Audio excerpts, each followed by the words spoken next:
Chicken সিঙ্গাড়া, mutton সিঙ্গাড়া, এখানে দেখুন সিঙ্গাড়া, এটা কি সিঙ্গাড়া দাদা? মোমো, পকোড়া সবই শুরু হবে। তো হালিমও স্টার্ট হবে। হালিম। একটা আলাদা এক্সপিরিয়েন্স আর ব্যবসার একটা আলাদা এক্সপিরিয়েন্স। মনে হয় যে ব্যবসাটা বেটার। ব্যবসাটা better। একটা স্বাধীনতা আছে। সকাল 10টা থেকে রাত 10:30। বৃহস্পতিবার রমজান শুরু হবে। তো হালিমও স্টার্ট হবে। তো আমরাই চলে এসেছি এই রাশিয়ার ভাইরাল দিদির দোকানে। এখানে দেখুন চা বিক্রি হচ্ছে আর দাদা এখানে বিক্রি করছেন আর দিদি এখানে বসে আছেন ক্যাশ কাউন্টারে। আর এখানে দেখুন গরম গরম চা সন্ধ্যেবেলা চিপতে বিক্রি হচ্ছে। আর এখানে যে চিকেনের আইটেম বিক্রি হয় প্রত্যেকটা আইটেম 100% আলাদা চিকেন ব্যবহার করা হয়। আর এখানে দেখুন এই গরম গরম দেখুন চা ফুটছে।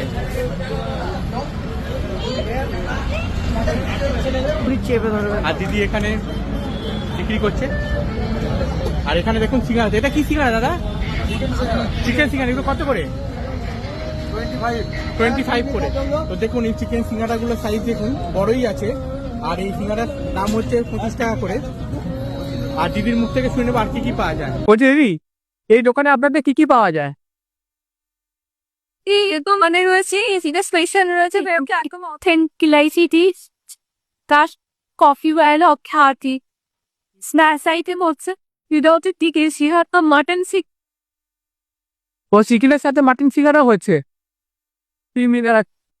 ও দেখুন এখানে রাইসের মধ্যে চিকেন সিঙ্গাড়া, মাটন সিঙ্গাড়া। মোমো, পকোড়া সবই হয়। তো রমজান মোম দিমো স্টার্ট। আলিমো স্টার্ট হয়ে যাবে। দিদি বলছি কোনো মেনু চার্ট আছে তোমাদের? মেনু তৈরি অলসো গেছে, ফ্রেশ মেনু আসতে দেছো।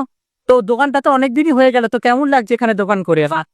আগে তো তুমি কাজ করতে, তো সেখান থেকে নতুন তোমার স্টার্ট আপ, তো জার্নিটা তোমার কেমন লাগছে? ভালো লাগছে। চাকরি একটা আলাদা এক্সপিরিয়েন্স আর ব্যবসার একটা আলাদা এক্সপিরিয়েন্স। বাট ওভারঅল আমার মনে হয় যে ব্যবসাটা বেটার। ব্যবসাটা বেকার। স্বাধীনতা আছে টুকু। আচ্ছা, তুমি এরকম নতুন যারা মানুষ আছে যারা মনে করো চাকরি করতে ভালোভাবে চাইছে না, তাদেরকেও কি তুমি বলতে চাও যে একবার ব্যবসা স্টার্ট করা দরকার? করা যেতে পারে, হ্যাঁ। হয়তো হেডেকটা একটু বেশি, বাট এটা হোক ইনভেস্ট। এটা খুব ইন্টারেস্টেড।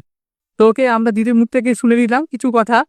তো এখানে মোটামুটি ভাবে অনেক কিছুই পাওয়া যায় রাশিয়ান দিদির দোকানে, ভাইরাল সেই চায়ের দোকানটায়। তো অঙ্কুরহাটি পেরিয়েই যে সরস্বতী ব্রিজটা পড়বে, ঠিক সেই সরস্বতী ব্রিজটা পার করেই দেখুন আমার ওপারে হচ্ছে এই সৃজন লজিস্টিক পার্ক। আপনাদের একটু জুম করে দেখাচ্ছি। দেখুন এই সৃজন লজিস্টিক ইন্ডাস্ট্রিয়াল পার্ক, এই বিল্ডিংটি পড়বে। এই যে বিল্ডিংটা দেখতে পাচ্ছেন ঠিক তার অপোজিটেই হচ্ছে ভাইরাল রাশিয়ার দিদি চায়ের দোকান টি এমন।